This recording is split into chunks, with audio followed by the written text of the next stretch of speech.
So, pumapasok din dyan yung what if hindi sila pwedeng mag-fast? Hindi naman lahat ng True. Muslim kaya yung fasting, di ba? Halimbawa, may sakit ka or yung mga babae, yung pagbuntis, ganyan. Tapos mga bata. Mga bata, hindi naman sila nagpa-fasting din.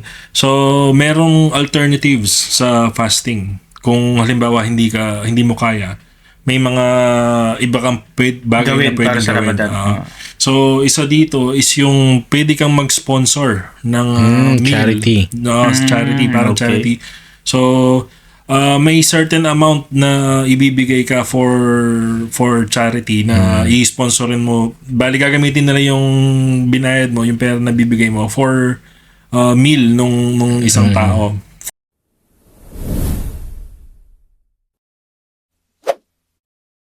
Tulog ko eh. Alas 8 ng umaga. Alas Tulog. 8. Parating alas 8 ng tulog ko. Ng umaga. Umaga. Gising ko alas 5 ganyan. Napasok ko 7 o'clock. Kami may pasok din bukas. Kami. Ako din maaga. Mga... Kailangan alas 7 yung pasok. Ako 5:40. Parang lamig-lamig na yun 5:40 ano na.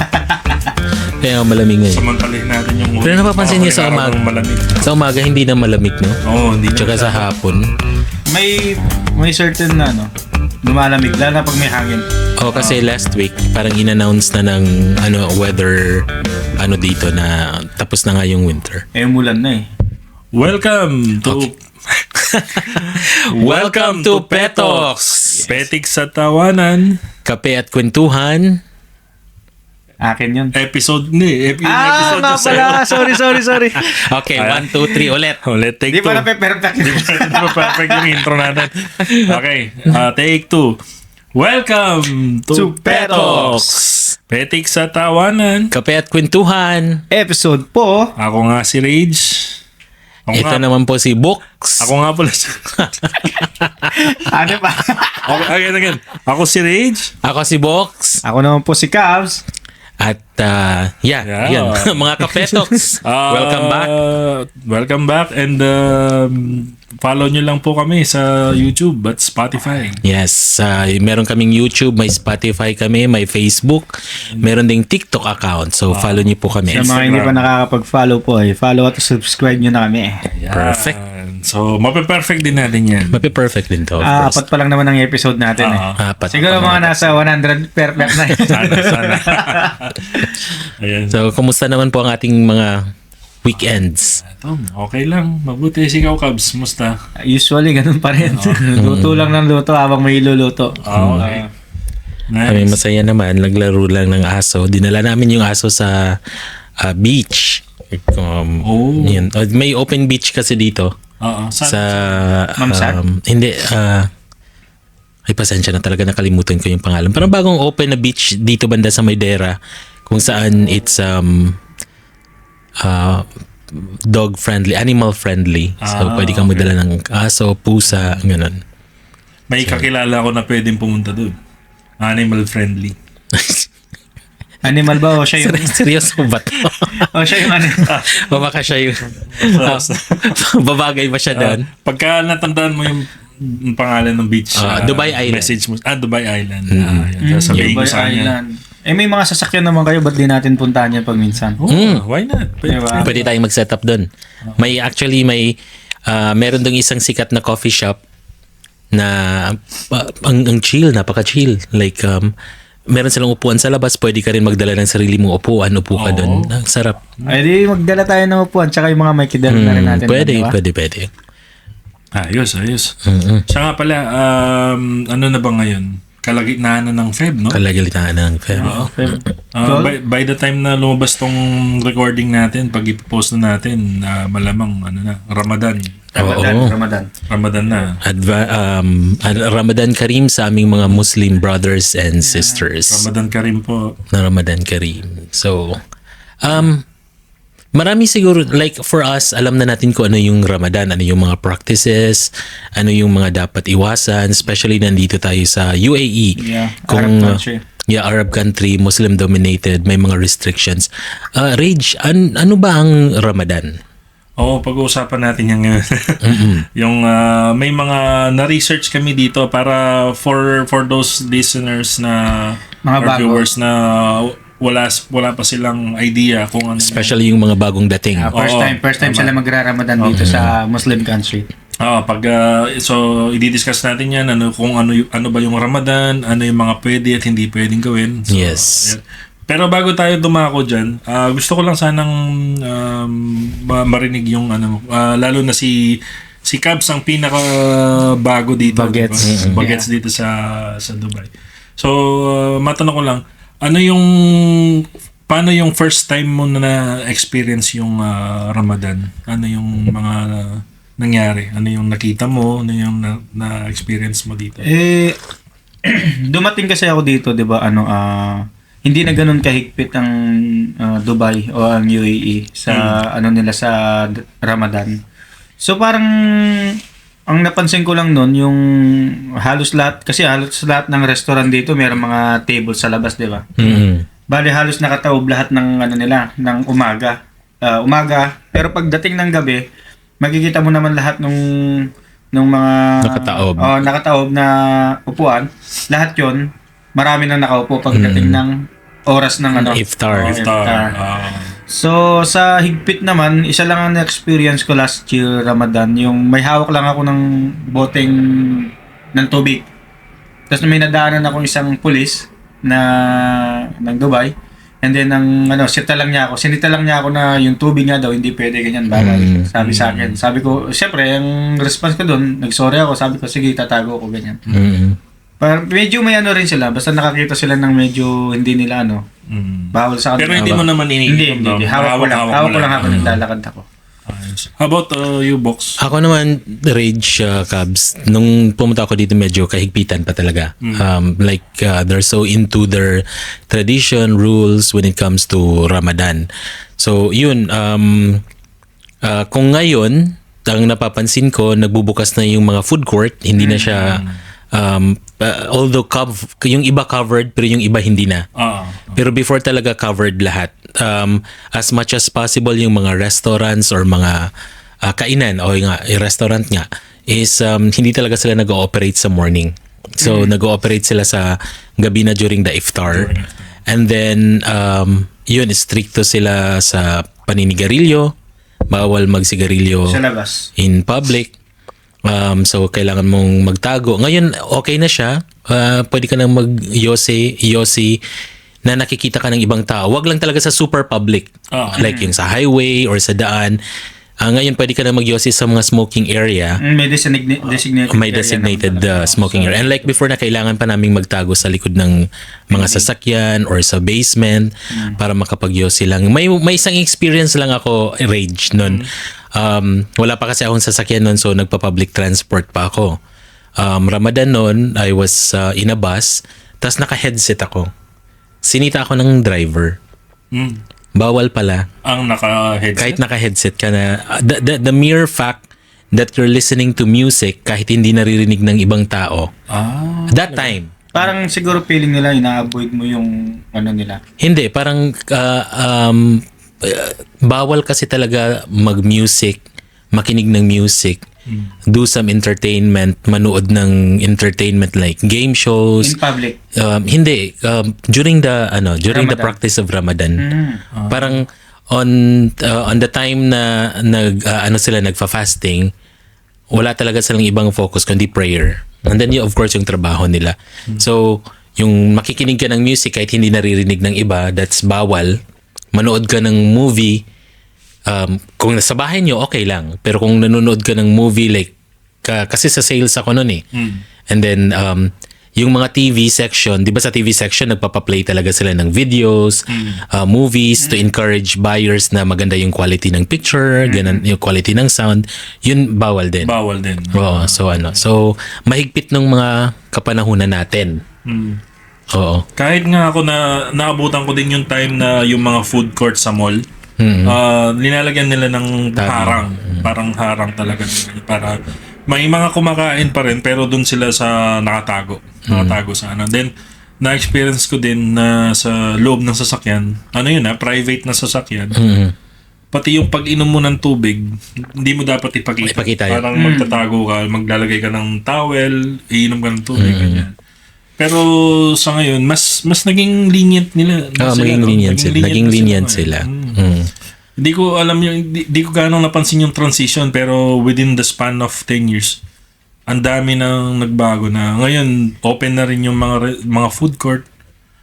Halos open na lahat. Bukas na lahat. Actually sa amin yung akala ko magsasara nga kami, 'di ba? Sabi mo ng isang buwan dahil sa Sa Ramadan. Nangyari parang pinayagan kami magbukas pero limit yung sound tapos wala kang DJ mga ganun. Pero ikaw Rage, kasi when you came here sa Dubai, nandun ka na kaagad talaga sa ika nga nila free zone sa airport. Sa airport. Na medyo as far as I know, kahit before sa Ramadan medyo loose na talaga noon doon. May time dati nung sa hotel, kahit nasa loob kami ng airport, yung kasi meron kaming bar doon sa tabi ng reception. Ginagawa nila pag tuwing Ramadan, yung mga naka-display na alak, tinatanggal nila lahat yan, tinatago nila. Ayan, pero nag-ooperate pa rin yung bar. Pwede pa rin silang uminom, pero walang naka-display na alak. Actually, parang ano na lang yan parang siguro respeto natin sa mga kapatid nating Muslim na siyempre sila sa isang buong araw, hindi sila umiinom ng tubig, hindi sila kumakain, and then tayo papakita natin sa kanila yung tayo kumakain, sila hindi, parang ganun. Yun naman ang kagandahan ng mga expats at mga ibang lahi dito sa UAE na hindi mga Muslim. Naalala ko yung expat ni Risha. Oo, na hindi mga Muslim is that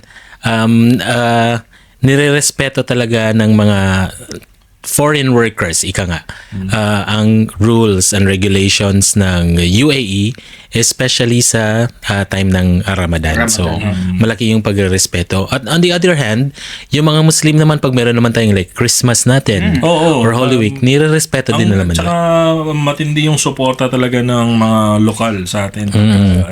Matindi ang suporta ng mga lokal sa mga... Nakita mo yung simbang gabi. Yes. Talagang full support yung mga kapulisan ng UAE sa Filipino community. Di lang sa Filipino community, sa mga Catholic in general. Sa ibang lahi. Pag meron silang mga expat at ibang lahi. mga expat at ibang lahi. So yun.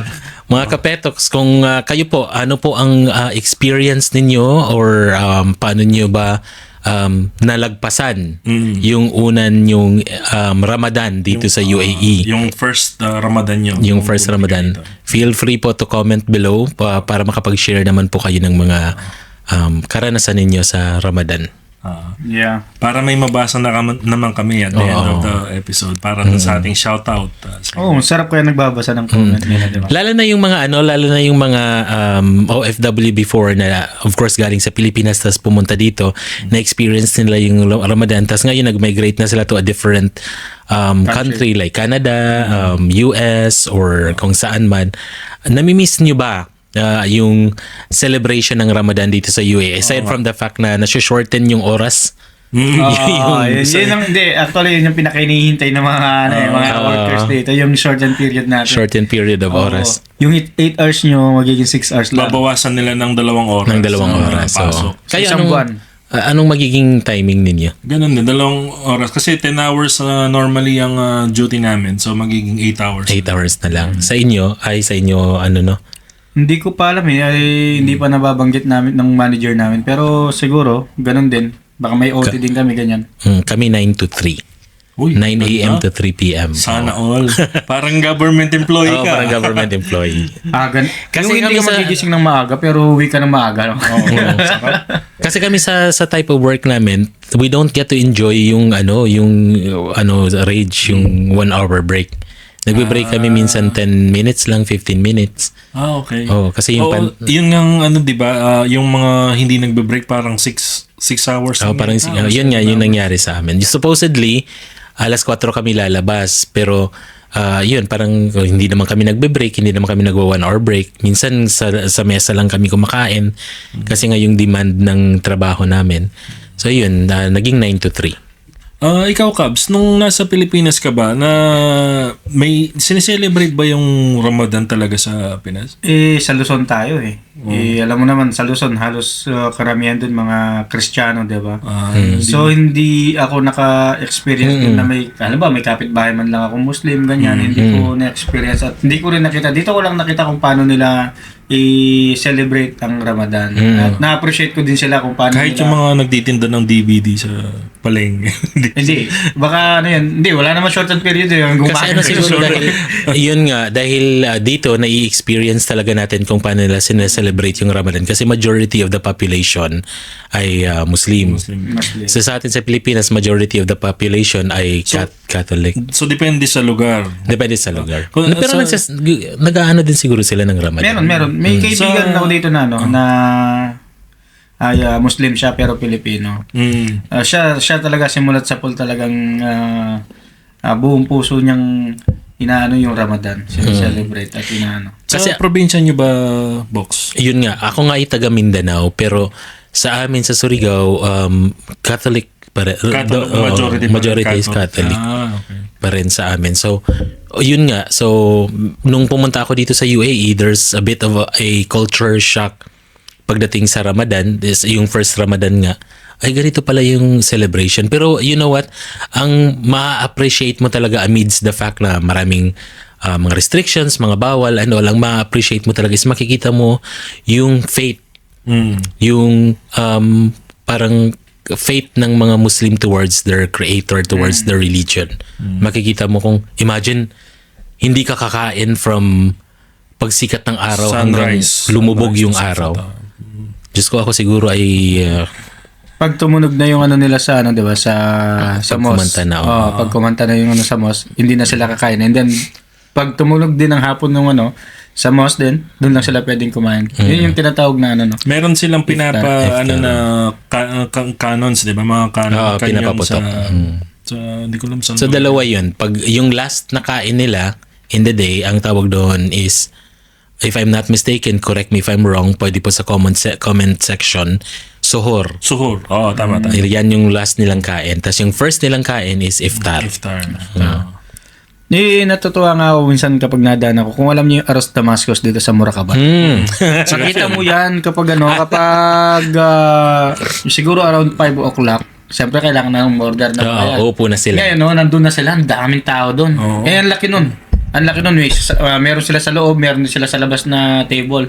So makikita mo yan. Pag tumunog na yung ano nila sa mosque, Yun na. yun na. Sabay-sabay na yan. Kakain Sabay na sila.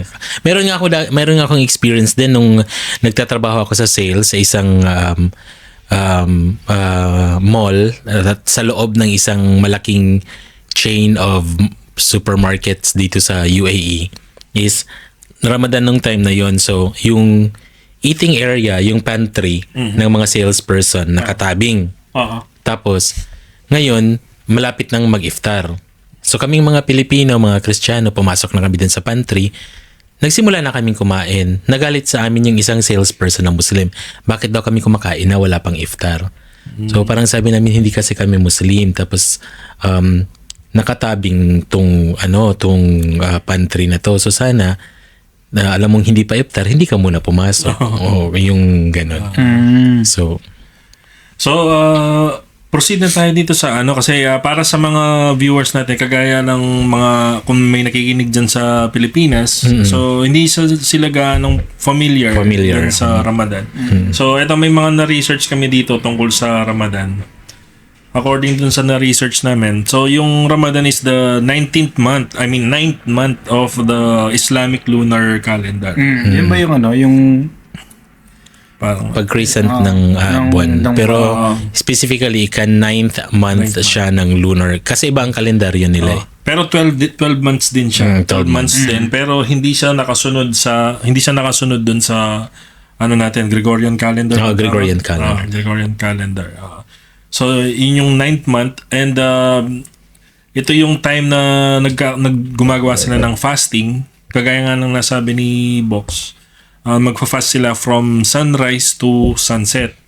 Ngayon, bakit nila ginagawa yun? So, parang it's more of like a spiritual reset at saka discipline para ma-practice nila yung disiplina nila sa sarili nila. So, yung fasting nagsisimula ng dawn hanggang sunset yung suhoor na nabanggit ni Box yun yung last meal. last meal. So magkakain sila ng marami. Then after nung first prayer nga ba? Yun, yung first prayer, hindi na sila allowed kumain until yung susunod na nila. Until iftar, which is sunset. Sunset. May din ako, idagdag lang ako doon. Kasi kahapon kasama ko yung kaibigan ko nga na Muslim. So may nakwento siya, natanong nung kasama ko kung bakit sila fasting. Sabi nung kasama ko, hindi ba dahil sa klesen? So parang yung katawan nila. Linisin, no? Ang sabi niya, about sa kanyang sa kanyang sinabi lang. Sabi niya daw, parang ginagawa nila yon kasi parang kasi daw, di ba, hindi tayo pantay-pantay ng kabuhayan. May mga mayayaman, may mga mahihirap. Ngayon daw, para daw maramdaman ng mga mayayaman kung paano magutom sa isang buong araw. Yun ang sinabi niya. Na yung isang buwan na yon, mararamdaman nila kung paano magutom ng isang araw bago sila kakain. Kasi kahit naman na hindi Ramadan, di ba? Halimbawa, hindi Ramadan, kaya nilang bilhin lahat ng gusto nilang bilhin, kainin. Yung mga mahihirap, hindi nila daw nabibili mga gusto nilang kainin. So, nagugutom daw sa isang buong araw yun. Kaya sabi din ng kasama ko, isa din daw yun sa dahilan na ba't sila nagpa-fasting. Para maramdaman nila. Sabi nga dito, part of it is discipline and self-control and part of it is empathy. Yun yung, dyan pumapasok yung nabanggit mo na para maranasan din nila. Okay, so you feel hunger, you become more mindful, and you encourage to give more and be more patient. So nararanasan mo nga yung naranasan nila. Nagutom. So pumapasok din dyan yung what if hindi sila pwedeng mag-fast? Hindi naman lahat ng Muslim kaya yung fasting, di ba? Halimbawa, may sakit ka or yung mga babae, yung pagbuntis, ganyan. Tapos mga bata. Mga bata, hindi naman sila nagpa-fasting din. So, merong alternatives sa fasting. Kung halimbawa hindi mo kaya, may mga iba kang bagay na pwedeng gawin. So, isa dito is yung pwede kang mag-sponsor ng meal. Charity. Charity, parang charity. So, may certain amount na ibibigay ka for charity na i-sponsorin mo. Bali, gagamitin nila yung binayad mo, yung pera na bibigay mo for meal nung isang tao for one day. Ganyan. I believe dito sa nabasa ko is 20 dirhams, I believe, for per day yun na para mag-i-sponsor ka ng isang tao na pakakainin mo. Tama. Kaya pala lahat ng kapag iftar na, may mga nakapila sa kada mosque. May mga nakapila yun. Actually, ako meron akong i-share on that aspect. It's been like ito totoo talaga to pero hindi ko pinagsasabi, hindi ko kasi first thing, I'm sorry po baka mahabol ako ng authority dito. First thing, yung ginagawa po namin is bawal to do it on your own. You have to be affiliated with a certain charity group. Kasi kami ang ginagawa namin magbabarkada. Namimigay kami ng food pero dun sa outskirt like sa Ras Al Khaimah, Fujairah. Doon kami namimigay ng pagkain. Isang araw lang. So kaya hindi kami masyadong parang tulong na rin. Yeah. Ang tawag pala dun sa pagbigay ng ganyan is fidya. Fidya ang tawag dyan. So kung hindi mo kayang mag-fast, pwede mong gawin itong fidya. Pero is it limited to those who cannot fast lang, or kahit like ako, pwede naman ako mag-fast pero I'd rather not, tapos mag-fidya na lang mas ako? Mas malaki yung ibibigay mo na amount. Meron kung intentional na hindi ka magfa-fast, na wala kang valid reason, kumbaga, may certain amount na mas malaki. Mas malaki than 20 dirhams. Mas malaki, around 1,000 yung nabasa ko. 1,000 per day. Ang naman nung kaibigan ko, nung sinabi naman niya sa akin, ang fasting daw talaga, hindi naman daw talaga sapilitan sa mga Islam talaga. Nasa sayo na lang daw talaga yon kung susundin mo talaga yung utos ni Allah. Mm. Yun lang daw yung ano niya. Sabi niya kahit naman hindi sila mag-fasting, nasa kanila yon. Kumbaga tayong mga Kristiyano, kung mananampalataya tayo sa ating Panginoon, nasa atin yon. Kung hindi naman, nasa atin din yun. It applies naman siguro to. Sa kanila. Pero karamihan kasi sa kanila Oh, deboto talaga siya. Importante sa kanila yung Kasi if you're not gonna do it, it defeats the purpose kung bakit ka nagse-celebrate ng Ramadan, or why are you a Muslim if hindi mo naman ipapractice yung mga practices nila. At according nga kay Rage, if you would not do fasting, may another way naman. Meron silang way. Pwede kang mag-fidya, ganun. Oo. Tapos, yun nga, yung unintentional na hindi pag-fasting, ang tawag sa kanya is kafara. Kafara. Please correct us if we're wrong. Na-research lang po namin to. Kafara. Then, meron ding isa pa, yung kada. Qada. Kada. Temporary reasons. Kung halimbawa, that day, hindi mo kayang mag-fast. may sakit ka, nagkaubo ka. Halimbawa, nahihilo ka, hindi mo talaga kaya at kumain ka. So you can make up for that day. So kung mari isang araw or dalawang araw hindi ka nakapag-fast, Mag-extend ka ng Ramadan. Mag-extend ka ng 2 araw ng Ramadan mo. Ililipat mo ng ibang araw yung pagpa-fast mo. Diyan mo makikita yung ano talaga nila na yung puso nila sa religion nila. Kaya nga nung dumating ako dito, tapos na-experience ko yung Ramadan, talagang ano ka talaga sa faith nila. Oo, iba-iba yung puso talaga nila sa ano. Kaya isa yan sa ano yung mga Islam, talaga nakakabilib din talaga sila. Number 1 yan sa kanila. Susubok talaga yung pasensya mo. Biruin mo, hindi ka kakain ng isang buong araw. Mahirap yun. Oo. sa trabaho mo ba, Cabs, may mga kasama ka na Muslim? Doon sa previous company ko, meron. Mga 2, 3, 4 ganyan. So nakikita ko yung mga yun, lalo na pag madaling araw ang pasok ko, alas 5 ng madaling araw, yun yung partner ko nga, Islam yun. Muslim siya. So may time siya na magpapaalam sa akin, give me 15 minutes. Para magdasal? Para magdasal na. Tapos babalik na lang siya, okay na yun. Ganon. Pero ano yung mga ginagawa mo to show your, yung ipakita mo yung mo ba, support mo sa nila, yung respeto mo dun sa pinagdadaanan nila for 1 month? Yung mga kinukonsider? Kumbaga kasi yung partner ko na yun dati sa previous company ko, hindi naman siya ganun ka-selan.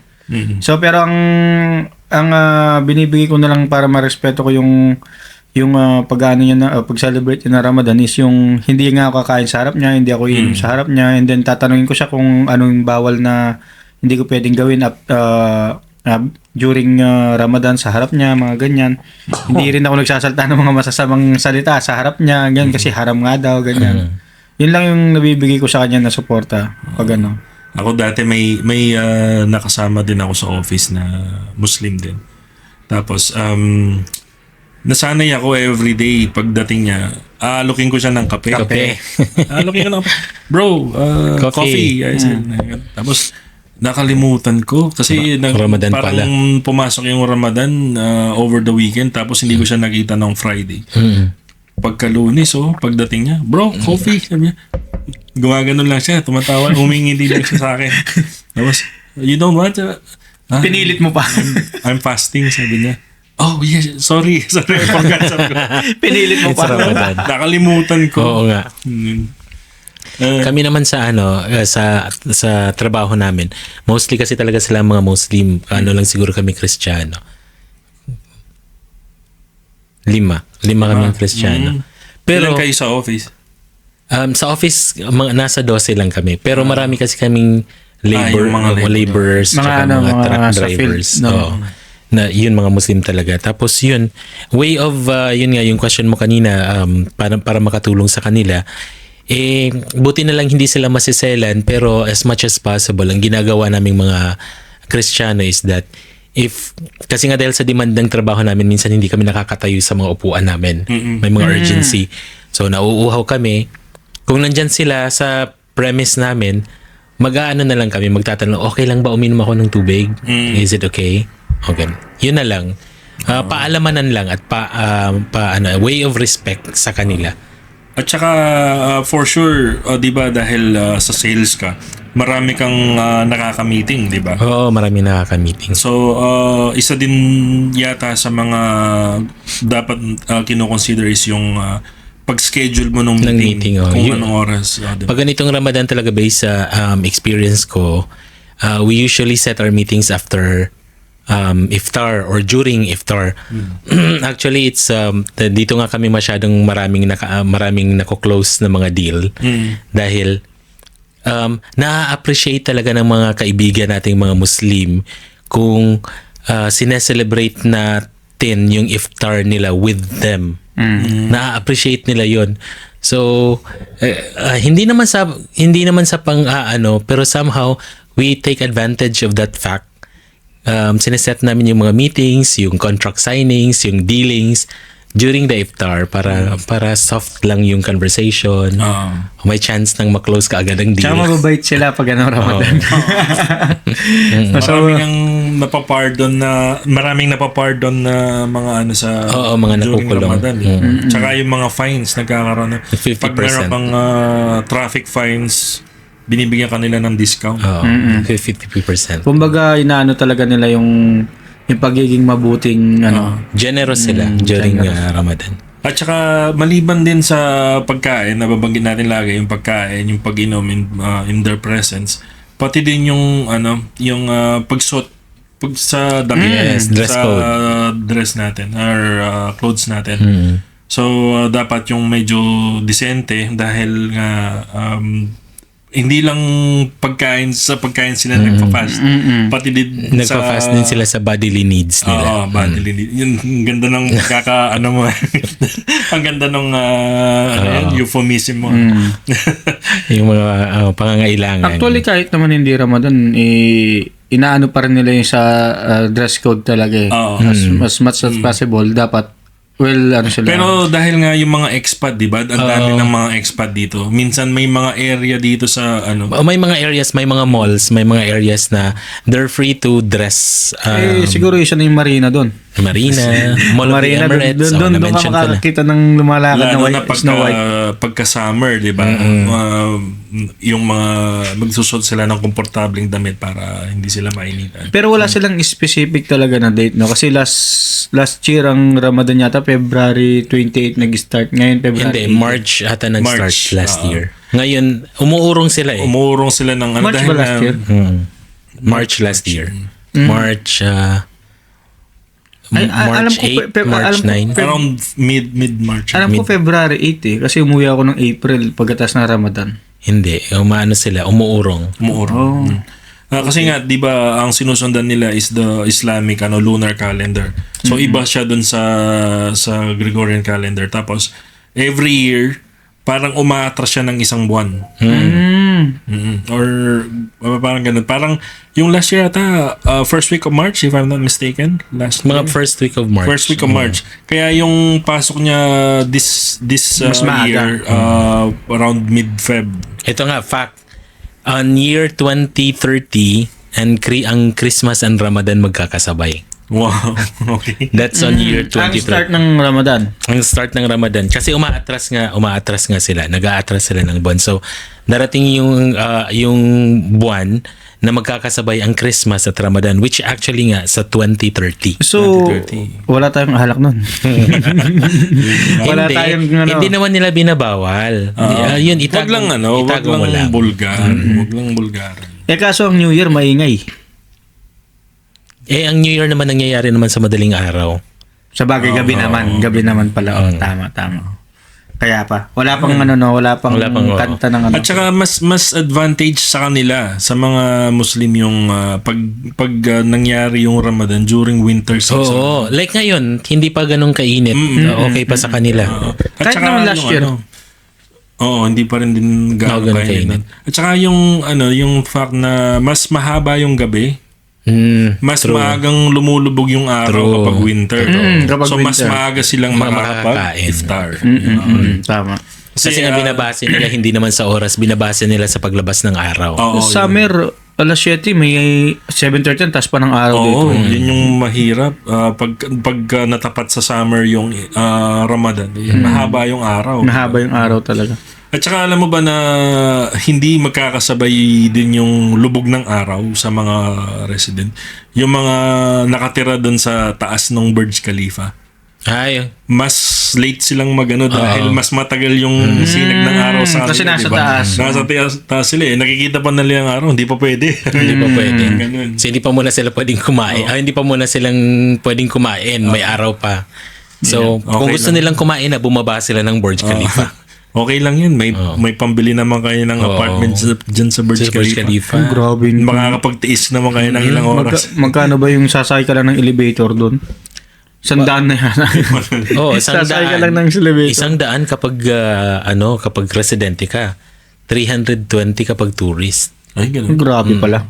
Sasakay ka lang ng elevator doon, ha? Hindi, makakapunta ka sa viewing deck. Mm. Makikita mo yung buong At iba pa yung Anyway. presyo ng express lane. Oo. Kasi merong ticket na pipila ka ng mahaba. Merong ticket na i-skip mo yung pila. About doon sa mga tourist na yan, kanina kasi meron ako tinitingnan. Doon sa hotel kasi na pinagtatrabahoan ko, merong isang desk doon na sila, tourist agency, parang gano'n.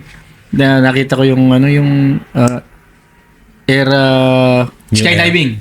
Skydiving. Sabi ko, magkano Skydive to? Sabi Dubai. ko, gusto kong subukan to. Sabi ko ganyan. 3,000 yun. 2,500 sabi niya. Oo, gusto ko. Wag na. Magkano yung sabi ko, desert. Sabi ko, wala na doon na lang. At saka depende pa yan sa lugar. Kasi sa lugar. meron silang kung Sa saan Marina. nila idadrop na Marina Palm. mas mahal. Pag nakita mo yung Palm Jumeirah, yung view mo is Palm Jumeirah, iba pa yung presyo. No? Depende sa view. May napanood akong vlog, I think, kay Ann Cortez ba yun? Or kay Vice Ganda. Ang binabayaran nila is 4,300 dirhams. Dirhams. Oo, dahil yung view nila nung nag-jump sila sa airplane is yun nga, yung Palm Jumeirah. Yun. So, depende sa view ng kung saan ka magja-jump. Yung palm na yan, nakikita ko lang dati yun sa video ko eh. Ngayon, nakikita ko na sa personal. Yun yung weird na tourist spot dito sa Dubai, no? Yung makikita mo lang siya mula sa eroplano. Pag nandun ka nakatira, Hindi mo hindi mo naman makikita. mapapansin. no? Ilang beses na nating napuntahan yung Palm Jumeirah na yan, hindi man natin nararamdaman na ganito pa lang itsura niya. Pero pag tiningnan mo sa taas, wow. Ibig sabihin, yung mga sangay niyang ganyan, pag nandun ka, para lang tuloy siyang land. Wala kang mararamdaman. Parang normal lang siya na Daan. subdivision. Na daan. Na subdivision. Hindi mo man mapapansin na palm pa na to. Isa siguro kapag nasa Burj Khalifa ka rin siguro, makikita mo rin yun na buo. Hindi naman. Doon yata sa merong isang building pa na the View. The View Sa may Address Hotel. Oo, sa The View. Napuntahan yun nila ni partner eh. Yun, yung may infinity pool Oo, yun. na makikita mo yung Doon makikita mo for sure. Hindi ko lang sure sa Burj Khalifa kung tanaw ba yung makikita mo siguro pero napakalayo. Maliit lang. Or baka may nakaharang na building. Pero nakikita mo naman siya kapag nag-Emirates ka, airlines. Kasi ang route Gabi lagi ang ano ko. ang route ng Emirates Air kahit Dadaan gabi. Yun yung daan niya. Yun ang way ng carrier ng UAE to show gaano kaganda ang UAE. So Dadaanan pa niya. dadaanan niya talaga. Yun talaga yung daan. Pwede ka mag-picture doon. Boss, Sandali lang. para mo sandali. Hindi, ang mahirap. Picture ako dyan. Ang mahirap naman kasi, pag nag-check-in ka na, parang raffle yan kung saan ka maupo Hanapin mo yan, Pero makikita mo pa rin naman kahit nasa third seat ka. makikita mo pa rin naman yung window. Hindi kung pag online check-in ka, makakapili ka naman ng upuan. Talaga ba? Pag nag-online check-in ka, early Sa susunod check-in. na uwi ako, pagpili mo ako, yun nandun sa pinakaharap yung walang tao sa harap. Pero pag ako kasi magbabiyahe na ganyan, aisle seat lagi yung ako din, kinukuha ko. pareha tayo. Dahil lagi ako nagsa-CR. Hindi, Ako nang simula, yung first siguro kung first 2 uwi ko, of course excited ka pa to see what's outside, ganun. So window seat. kahit ako, nung nagpunta Pero kami. ngayon, as much as possible, please ilagay mo po ako sa aisle seat. Aisle seat talaga ko yung paglabas ihi na. Nung last na uwi namin napunta ako sa window seat. kahit ako. Tapos, Nakipagpalit ka. natutulog yung dalawa kong katabi. 3 upuan yun. Ihi ka na. Ihing-ihi na ako, hindi sila nagigising. Ginaganyan, sinisiko ko na yung katabi ko. Ayaw magising. Ako, gigisingin ko yun ha. Alangan nang pigilan ko yung ano ko. Di ba nag-exit lang ako last month? Nung 28, nag-exit ako sa Bahrain. Nagsumakay ka ng aeroplano. So, ang ano ko doon sa window. Yung unang ano ko. Ganon din yung ano ko, yung parang ihing-ihi na ako. Pero ang ginawa ko noon, pag-akit ng aeroplano, hindi pa lumilipad, umihi na ako. So, meron na akong ano. Pagbaba namin ganyan nun, nananalangin ako, sana dito ako. Kasi ang laki ko eh. Parang, ang gusto Hirap kong, gumalaw. oo. Hirap gumalaw. So, nung pag-uwi, doon naman ako sa ano. Doon naman ako sa, yun nga, yung gusto niyo upuan lagi. Sa din. ILC. Mm. Oh, tapos ako pa naman yung ewan ko din sa inyo. Ako pa naman yung I swear, hindi talaga ako nakakatulog sa eroplano. Yun ang pinagkaiba natin. Pag sakay ko, tulog ako. Ako hindi talaga ako nakakatulog. Nakaka-4 na movie ako, 4 na movie. O 3, depende sa tagal ng movie. Hindi talaga ako nakakatulog, Rich. At saka nakakaya kasi yung iano mo yung backseat mo, yung parang ihihiga mo ng dahil sa konti. likod. Siyempre meron tao sa likod. Oo. Tapos nakikita ko yung dadaanan nyo yung first class, yung business class. So, sabi ko, ang ganda dito. Oo, no? Pagtingin ko dun sa nag-search ako, 15,000, 11,000 doon na lang ako. Nawala Hindi na. ka na maswerte na, di ba may mga ibang Upgrade. pasero na ina-upgrade nila ng libre? May technique nga daw yun eh. Share natin. Sige nga. Oo. Sabi ng barkada ko Share mo na. din sa amin. Gusto ko. Sabi ng barkada. Actually, na-try ko nang ma-upgrade one time to business class. Kailangan nyo lang magdamit corporate. Like, naka-Americana. Ay, sakto, may barong ako. Yung Susunod na uwi ko, magbabarong nga ako. Try ko. Ako magtutoksido. yung ang mga na-upgrade kasi, yun yung parang spot ng pasensya na ha sa mga airlines kung totoo man to, if I'm able to like spill the beans. Sila kasi yung bibigyan ng chance to give a survey. A positive survey regarding the airline. So titingin sila ng someone who looks corporate, who looks like mayaman, who looks like Kahit siguro nang isuot mo sa akin, di ako Tapos, magmumukhang mayaman. titingnan din nila halimbawa nagbayad ka through credit card, kung gaano kataas yung miles ng credit card mo. If miles earner yung credit card mo. Ganun pala yun. Masubukan nga. Tapos may bakante ang business class, ililipat ka nila. Ililipat ka nila doon. Madalas may bakante yan. Maganda, masarap. Akala ko nga nung tinawag ako, akala ko may kasalanan ako or may nagawa ako or may laman yung bag ko na something. Kasi tinawag bigla, Ernie Navarro, please approach the counter. So ko, shit. Ano bang, di ba kasi uso nung time na yun yung, Kanimbala. alam mo yung, hindi, may drugs na ilalagay sa tubig, yung na ganun. Di ba minsan meron, Lumalabas yung hindi malabas yung pagkabisaya. Kaya sabi nga ng ate ko, mag-English ka na lang. Fart. Yun. Yun yung minsan may sa'yo sa airport na pakihawak naman. Tapos biglang mawawala yung nagpahawak ng tubig. Tapos yung tubig pala na yun may laman na something. Tapos kung nakalusot ka, kikitain ka nung nagbigay sa'yo dun sa loob. Ay, ganun. Ay, ganun pala. Ay, may pinahawak ako sa yung tubig. Nandyan pa ba? Ganun. Wala Or na. something. Or, Ininom ko na. Oo, ganun. Ganun. Ba't talo yung mata mo? Oo, yun. Yung barkada ko talaga na yun, wala na siya ngayon, nasa Amerika na siya. Dati din siyang manager din siya, Rage, ng front desk sa Premier Inn sa Shakeside Road. Na-mention ko na naman yung hotel, pero sige na lang. Hotel naman yun. Oo. Yun kasi siya, matangkad, ganun. Tapos, parati talaga yun siyang na-upgrade. Talaga? Oo, always siyang na-upgrade. Okay. Sa Subukan natin yan. Ay, mabalik tayo sa topic Ayun na nga, nawala na tayo. Ramadan. Ang haba na Tingin niyo ba, pagka nasa aeroplano, no, paano kaya yung setup nila na ganyan? Pag, halimbawa na...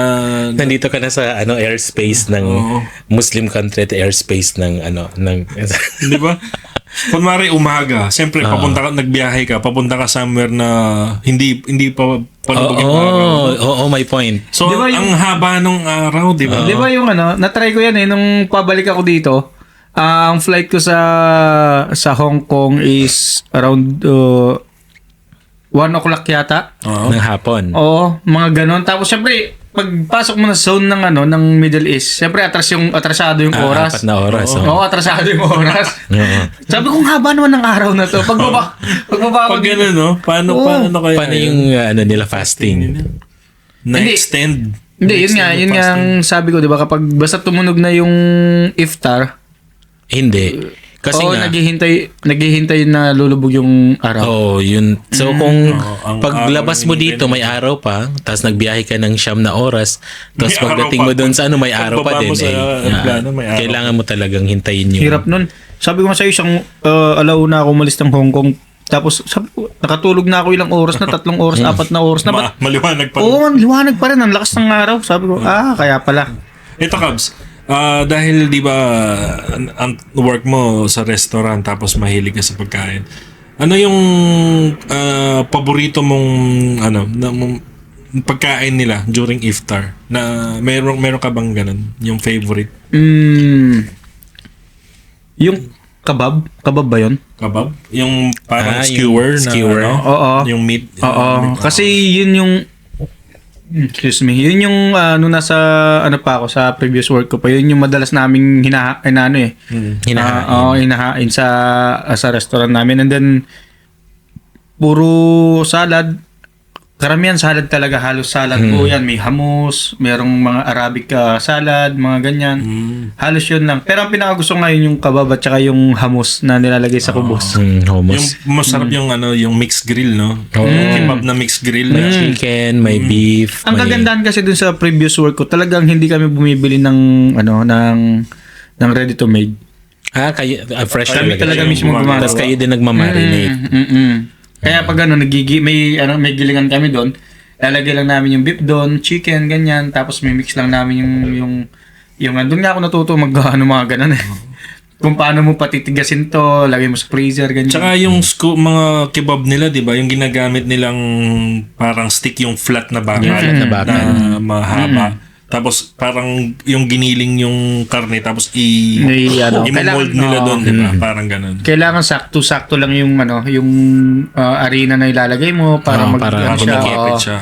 Pero ang ginagawa kasi namin doon sa previous work ko, meron kami ilalagay namin basta yung nagawa naming mixture ng ng kebab. Ilalagay lang namin yun sa may plastic, and then meron kami mga tray. Igagano lang namin yun sa tray. Ngayon, ang pagluto namin doon sa may oven na. Meron kami, may roasted kasi may roasted kasi kami na oven kasi bawal doon yung may usok. May usok. Oo, kasi magkakaroon ng alarm. Nagtatrabaho ka na doon sa yung dati mong trabaho, nandun ka na nung Ramadan last year. Ayun, yung meron nga kami, sabi ko nga sa'yo, sobrang daming salad. Kasi actually, kung Ramadan to, ha? sa previous work ko noon, kapag Ramadan wala kaming Filipino cuisine. Puro Middle Eastern. Ngayon, ang timing namin, meron kaming mga panggabi, dati wala. Ang nangyayari, nagiging 24 hours yung restaurant namin. Kasi nga doon sa mga guests naming mga kapatid nating Islam. Yun, silang binigyan din ng para makakain sila ng ganong oras. Minsan alas 3, alas 2 ng madaling araw kumakain sila, ganyan. So bago kami uwi, lahat ng salad kailangan puno, tatlong setup. Tatlong Kasi, setup na salad. Pag nagbe-break sila rage ng fast, according naman sa mga kakilala kong Muslim, hindi sila pwedeng kumain bigla-bigla ng heavy meat or rice. Nabibigla Kailangan muna nilang sanayin yung tiyan nila on a specific time, like 10 minutes, 5 minutes or 10 minutes. Kaya yun, salad muna sila. At saka, ang alam ko, on an empty stomach ang kakainin nila. Una nila kakainin yung mga dates. The dates, yes. Para Ano muna. ano tawag doon? Yung para mag-start yung circulation. Ganun. Maganda daw pang yun, di ba? Hindi yung panglinis talaga ng fiber.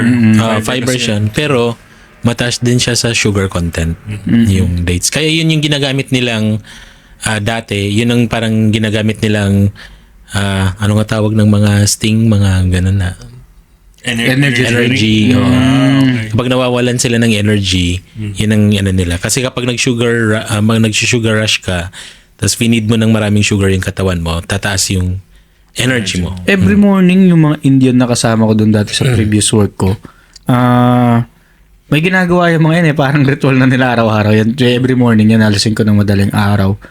Kukuha sila ng saging, dates, tapos gatas. Bi-blender nila. Ay, masarap Perfect yun. na yan. Oo. Perfect. Na-try ko na yung date milk.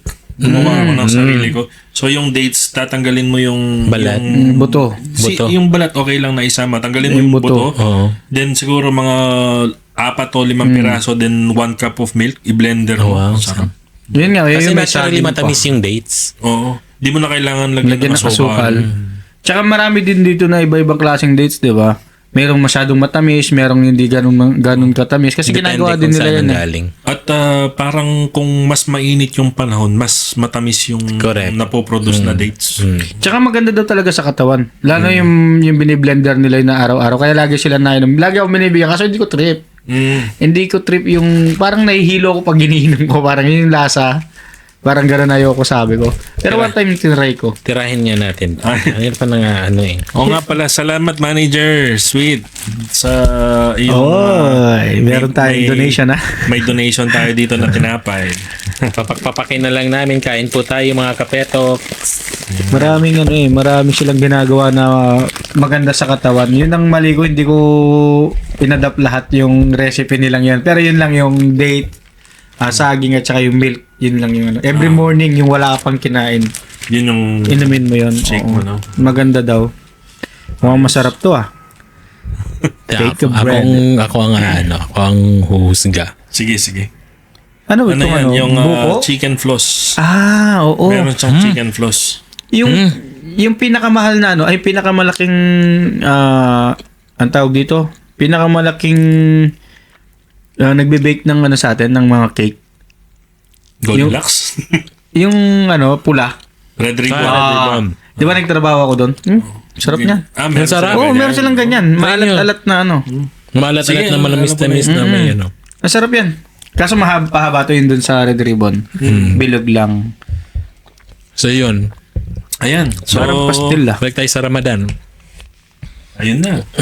Malapit na ang Ramadan. 18. 18 ba daw? Ang estimate nila is 18 pero depende sa moon sighting. Merong committee yung mga yung mga Muslim meron silang committee somewhere doon. I think Australia. Kung saan unang makikita yung yung crescent moon ba yung tinitingnan nila. Ayan. Paano pala tayo dito, Rage Cubs? Kung like nagpa-podcast tayo tapos nag-premiere yung podcast natin ng 7 a.m. tapos umiinom tayo ng kape. Ay, hindi naman nila pinapanood, no? Panonoorin naman nila during, kung Muslim ka, panoorin mo na lang during iftar. Panoorin mo na lang ito. Tsaka bawal din naman sila manood. search ng mga pagkain. Siyempre, pahirap din sa kanila yan. Di bawal din silang manood ng YouTube ng kapag... Mga mukbang ay sus. Oo. Pero pagka tapos ng iftar, welcome kayong panoorin kami. welcome, of course. Welcome po yung mag-comment nung mga suggestions nyo kung anong topic ang gusto nyo ipag-discuss sa amin. Marami tayong naisip na topic na i-discuss na naka-line up or pag-uusapan, hindi pala i-discuss, pag-uusapan nating lahat. Kwentuhan. Magpagkwentuhan. Natin lahat. Episode 4 na nga tayo, no? Uy, Bilis. bilis. Parang Kailan lang. Tapos, yun. So, may mga do's and don'ts ka bang nalista dyan? Sa ating... Actually, nasabi na natin lahat. halos ganun din eh. So, yun. Ang mga, sabihin ko lang na mabilis. Do's. Be discreet and considerate in public spaces, especially around people who are fasting. So, yun. Be considerate. Dress a bit modestly. Dress a bit more modestly in shared or public places. Plan around the rhythm, traffic, and crowds can spike near iftar. So, iftar, dahil nga yun yung time labasan nila, kakain sila. So, expect mo na, matraffic yan. Maraming mga pupunta ng restaurant. At saka in addition to that lang, then, Rage. I know, alam mo din to because you're driving. Maraming mga accidents talaga na nangyayari during Ramadan sa iftar. Hindi rin natin maiiwasan kasi minsan yung mga kapatid nating Muslim, mga kaibigan nating Muslim dahil siguro sa pagmamadali nila, sa gutom na rin. Tapos of course, sa sobrang gutom mo, Nahihilo. parang wala ka na sa focus, nahihilo ka and all. And Kaya maging mas maingat tayo. Mas maingat lang po sa tayo. pagdadrive. So kung tayo na mga, sa akin lang ha, this is only my opinion, tayo na hindi nagpa-fasting, tayo na rin lang yung maging more cautious and then more maingat kasi sila naman maiintindihan natin kasi nagpa-fasting nga sila. Imaginin nyo na lang yung hindi ka kumain the whole day kung paano mawawala yung focus mo. Tama. So tayo na lang din Mas yung maging mag-adjust. ano na lang tayo, mas i-apply na lang natin yung tinatawag na defensive driving. Defensive driving, yun nga. Yun. Tapos sa trabaho, be mindful of energy levels and timing. Avoid stacking intense meetings late afternoon if you can. Yan. So kagaya nung sinabi ni Box kanina, kung pwedeng schedule nyo yung meeting nyo ng around iftar time para habang kumakain kayo, doon na kayo mag-meeting. Kasi hindi rin naman hindi naman Di rin wala rin magre-retain sa focus. Hindi, sa tsaka isip nila yun. mahirap mag-isip ng gutom. Tama. Totoo.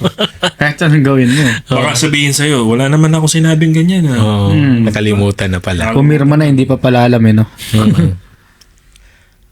Tapos, Ayan. Tapos,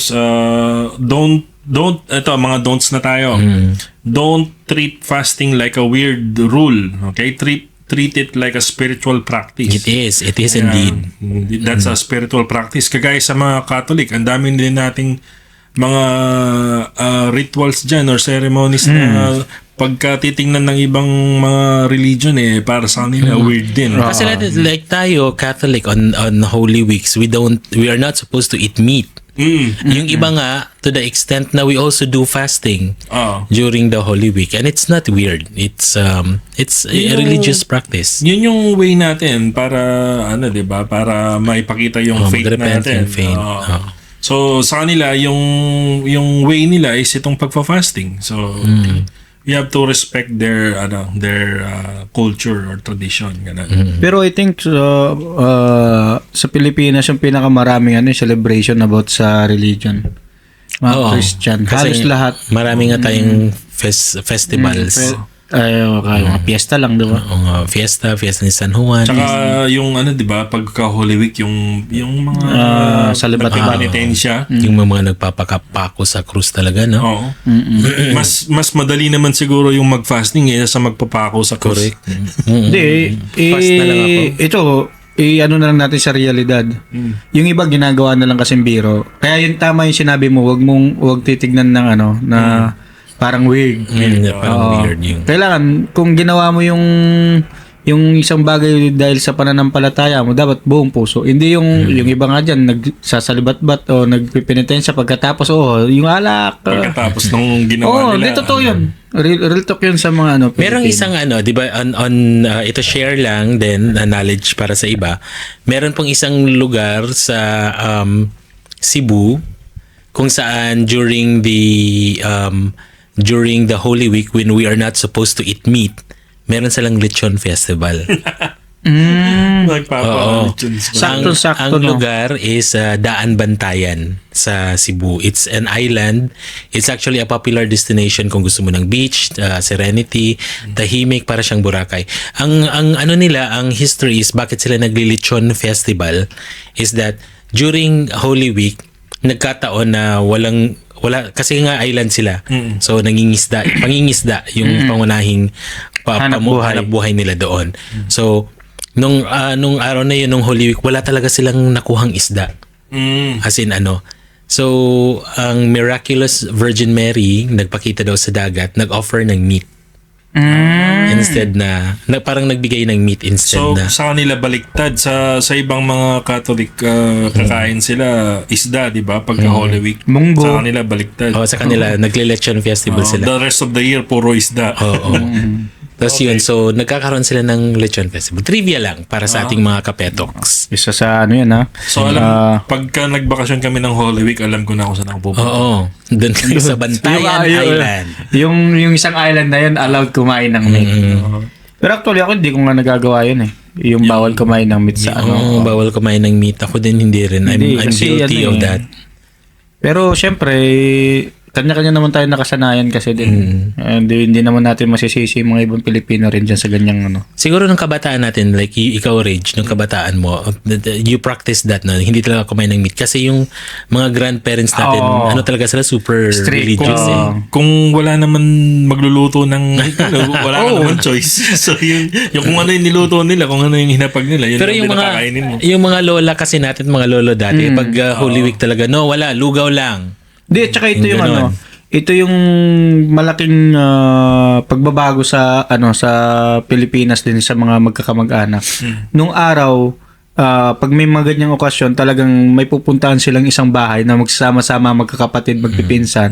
Doon sila magse-celebrate. Pero ngayon, hindi na, wala na. Meron siguro mga mangilan-ngilan na lang, pero hindi na nakukumpleto, hindi katulad nung araw. Kasi katulad yan, kami magpipinsan, medyo may mga sari-sarili ng pamilya, may mga sari-sarili ng trabaho, yung iba nasa abroad din. Kaya hindi na kami makumpleto. Siyempre, yung mga anak namin, mga maliliit pa, hindi rin naman kaya ganun siguro. Pumupunta ba kayo din sa yung sa may Bataan? Malapit yun sa inyo, malayo ba? Ay, sa Mount Samat? Oo, so yung may Station of the Cross. Hindi siya station, yung cross dun sa taas ng bundok. Di ba parang may Station of the Cross Ano yun? sa Bataan? Shrine yun. Bataan Shrine yun. Oo nga, before ka makadaan sa tuktok, may 12 mysteries. Hindi ko Meron lang alam. ding may napuntahan kami dati sa Arayat. Arayat. Meron din sa parang Arayat. ganyan sa Arayat. Talaga naman, ang Kapampangan lang naman talaga ng penitensya. Sa atin nang galing yan eh. Kaya meron sila hindi ko alam kung saan particular municipal sa Pampanga, kung saan yung meron talaga silang parang every year nagsasagawa ng parang Sinakulo. sinakulo nila Reenactment. yung Sa San Fernando yata yun. I think so. San Fernando, Meron doon talaga yung na nagano. Oo nga. So yun, balik tayo dun sa don'ts. Naligaw na tayo. Eto, don't test people with jokes like, uy, tubig, or yung tinutos mo ng pagkain. Tinitis mo. Hindi At least, maganda. yung kunento kanina, at least ako, hindi ko naman siya tinutuso, inaano ko talaga siya. Hindi mo, And tsaka hindi- nawala hindi sa ko- isip mo. wala din sa ano mo. So, yun. And don't assume one single standard everywhere. Follow venue signage and workplace guidance. Yan. So whatever the rules is, it applies to all area, all aspect. Pwera na lang siguro kung nasa loob ka ng bahay niyo, tas lahat kayo mga Kristiyano. Christian, Oo, yan. so, Ayan. So, yun lang ang ating mga do's and don'ts. yun lang, at yun din ang aming mga experiences during the Ramadan. Ramadan. So kayo, sabi ko nga, kung kayo din ay merong mga unique experiences or mga paano nyo na lagpasan ang inyong pinakaunang Ramadan dito sa UAE, maaari pong mag-share kayo sa comment at nang mabasa namin sa next na episode at nang ika nga sabi namin, ito ay kwentuhan, hindi sa aming tatlo lang. Kailangan Share kasama kayo. kayo. Oo.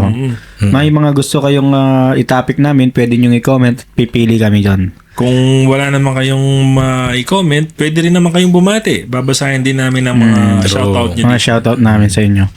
And itong episode na to siguro ang isa sa pinaka Serious. hindi naman. medyo- Serious. medyo Hindi serious pwedeng yung mag-joke topic eh. Hindi ka pwedeng mag-joke. Oo. Pero ito yung isa sa pinaka lahat ng pupunta ng ng Arab country o Muslim country, meron kayong mga makukuhang idea about kung anong pwedeng gawin at hindi pwedeng gawin during Ramadan. Hindi lang Sigurado actually hindi lang naman Ramadan eh.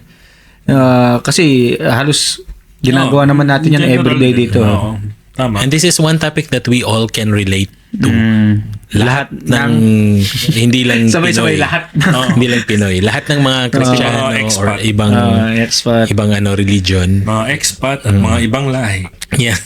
Mga expat puti yan mga yan, di ba? Yes. Yung mga expat, yung mga Puti. European. pag nainip na dito, babalik na lang sa kanila. Oh, export na sarap, no? Expat, Sa atin Tapos yung kasi, mga- Kailangan natin magstay eh. Oo, wala tayong magagawa. Uwi ka ng Pilipinas. Wala din. Sus, wag na. Ayoko na lang magsalita. Wala tayong magagawa din. Hindi pa tayo pwedeng mag-comment sa sitwasyon ng Pilipinas, pero yan.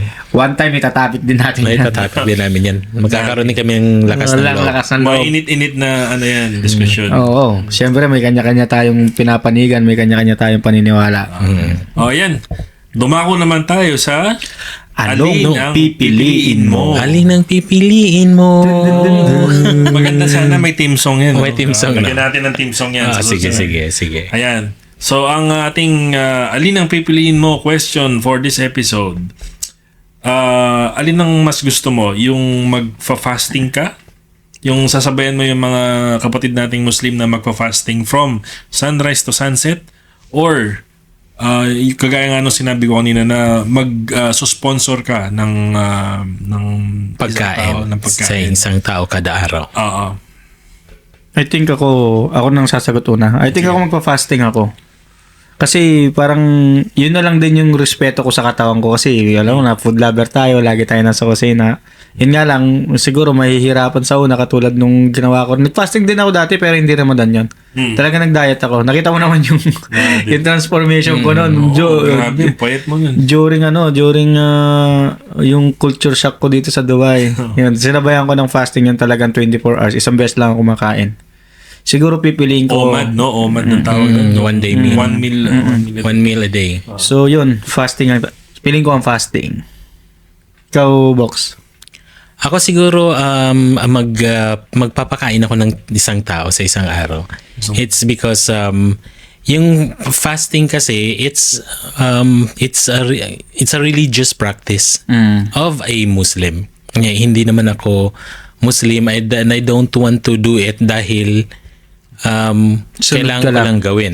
Sunod ka sa Or uso. sunod lang ako sa uso or yung ano. So hindi siya parang hindi naman practical. So parang hypocrite in a sense na magfa-fasting lang ako dahil Ramadan ngayon, so magfa-fasting ako. Otherwise, kung gagawin ko man yun, I would rather change my religion. Tsaka yearly na. Tsaka yearly na. So anyway, pareha lang naman yung way ng practice. Pero yung way of charity, it applies regardless kung ano yung religion mo. You can do it. So yun, magpapakain pa ako ng kahit hindi isang tao, kahit siguro 3 or 4 na tao every day. Kasama pa kami doon. Dalawa na tayo ng rate siya. Sa dalawa. Hindi naman kayo kakain ng 20. Hindi, pero Tsaka meron nakukunan sa Alcus na meron na may yun nga kaya nga Ay, nakita ko nga yun. Oo. Magkano? 10 dirhams lang yata. 8 dirhams. Kasi nga alam namin yun dahil yun nga yung hindi ko sinasabi kahit nga kayo hindi nyo alam.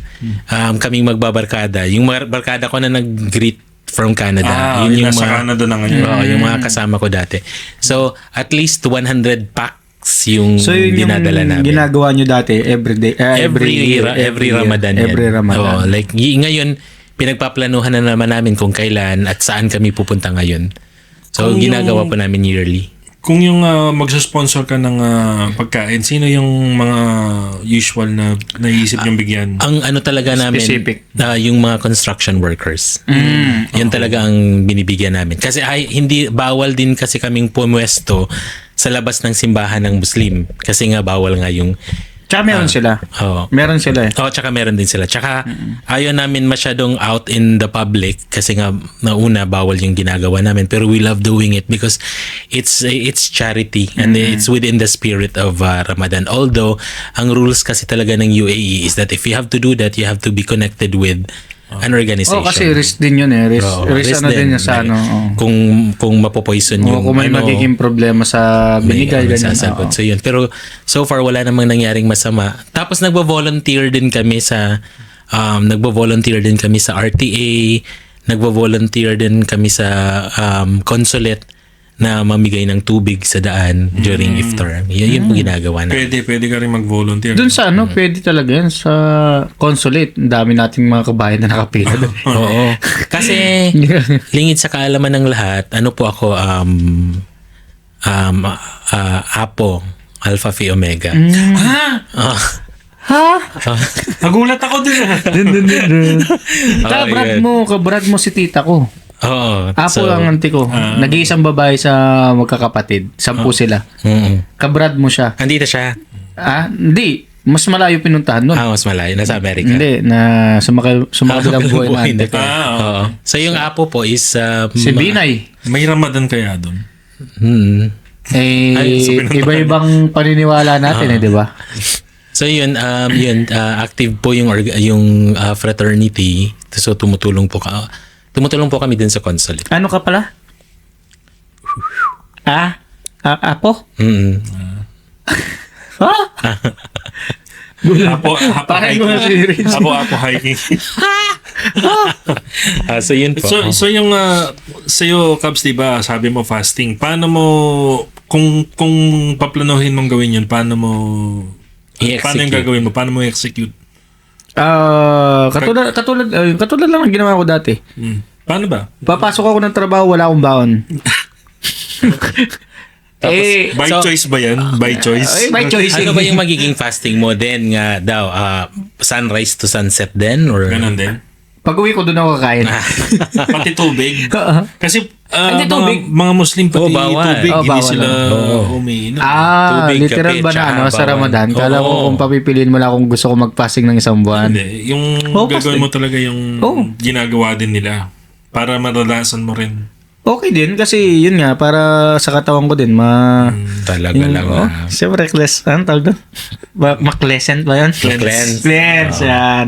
Ika nga nila yung, hindi pala ika nga nila. It's a proven scientific process and na kung gusto mong mawala yung mga toxins or Toxic. kung meron ka mang cancer or kung ano man sa katawan mo, you do a Fast. one month fasting ko. I-share ko lang nga yung amo ko, meron kasi siyang autoimmune. And I swear to God, nawala yung autoimmune niya. Fasting.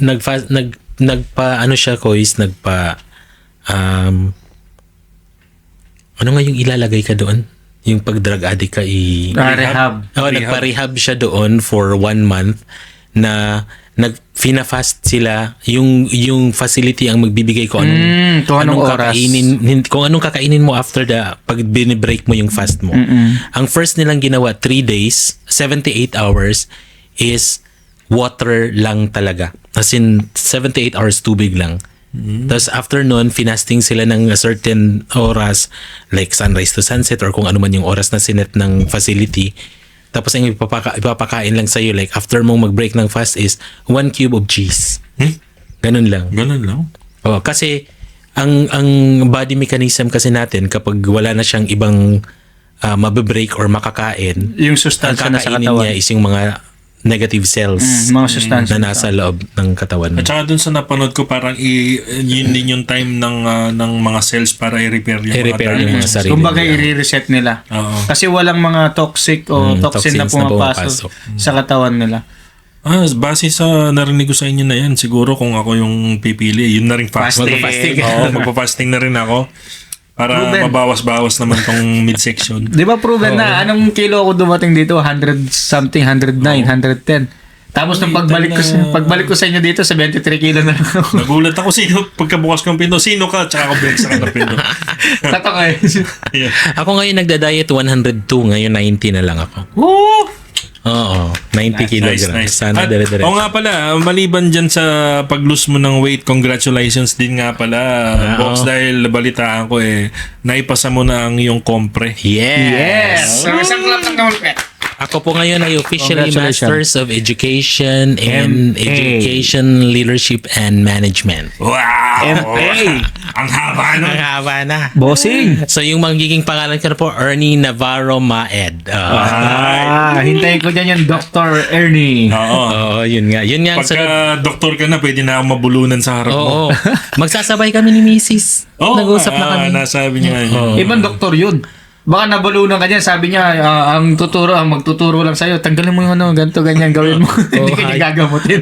Kanina actually, upon this recording, kanina lumabas yung result, maduguan talaga yung kompre. Oh. Diyos ko, sobrang madugo. Like, kasi online siya, Pero nakaupo ka na may nagbabantay sa'yo, bibigyan ka ng isang question, sasagutin mo yung question ng let's say 50 minutes, but you have to come up with an answer na 6 pages or 7 pages. Grabe. Ganon. Yan ang ano ng teacher. Kapag nag-teacher ka talaga, habang buhay kang mag-aaral. Habang buhay kang Habang mag-aaral. buhay kang magiging estudyante. Pero, meron na tayong ChatGPT. Meron ng Yes. ChatGPT. Baka isipin nila nang nagpa-test, nag-ChatGPT ka lang sa kompre. hindi, bawal kasi meron din silang malaking institution yung pinag-aralan namin. Meron din silang tinatawag na Turnitin. So lahat ng mga answers mo, ika-copy-paste nila, ilalagay nila dun sa Turnitin. Yung Madidetect nila kung AI. ang gawa ng AI. So, So, actually, hindi naman nila binabawal. Meron akong tools na ginamit. Nagtatype ako, pinipaste ko dun sa tool na yun para i-correct Yung lang grammar. yung grammar ko tsaka Okay. spelling kasi mahina ako sa spelling. same tayo. Tingnan mo nga yung humor ko yung rumor ko naging humor. Parang Alam nyo, magandang maging future topic yan. oo, yung AI. Diba? maganda. Pag-usapan natin yan sa isa sa mga episodes natin. Sige. Mga siguro Kasi yan na yung turning point ng Hindi. mundo eh. hindi. Siguro gagawin natin topic yan yung guest natin AI. Oo nga, no? Kausapin natin si ChatGPT. Kausapin natin si Interviewin natin. Hindi, magandang topic yan. Hindi Yun ang- maglagay ka ng ano diyan, yung si Alexa. Oo, no? Pwede. Kausapin natin kung ganyan. Link Alam mo naman yung natin. yung napanood ko sa YouTube yung hindi niya na off yung yung si Alexa at saka yung AI niya sa laptop. Ngayon nag-uusap yung dalawa. Oo, Nagutusan. creepy Creepy kasi nung napansin nung na may nag-uusap sa kwarto niya, pumasok siya, may dala ng video. Ngayon nung napansin nila na dumating yung may-ari, Tumigil sila. hindi, nag-change topic sila. Oh. Yung maganda yan, maganda yan. Save Maganda natin yan. Sige. Isa sa mga episodes sa Huwag bangan muna yan. natin masyadong idigin. Oo, kaya Diyan ako magiging active niyan. Kaya mag-subscribe na kayo sa YouTube, Spotify, TikTok. follow nyo kami sa Facebook, TikTok, Instagram. Abangan nyo yung episode na yan. Pag-uusapan natin yan ng Yung mas AI. malayo. Sa lahat.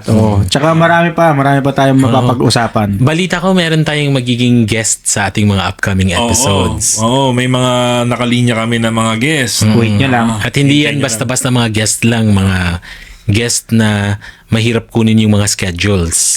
Tama, Buti tama. pumayag, no? Buti pumayag. Malakas si Rage. Malakas. Kaya mag-follow na kayo at mag-subscribe sa mga channels namin.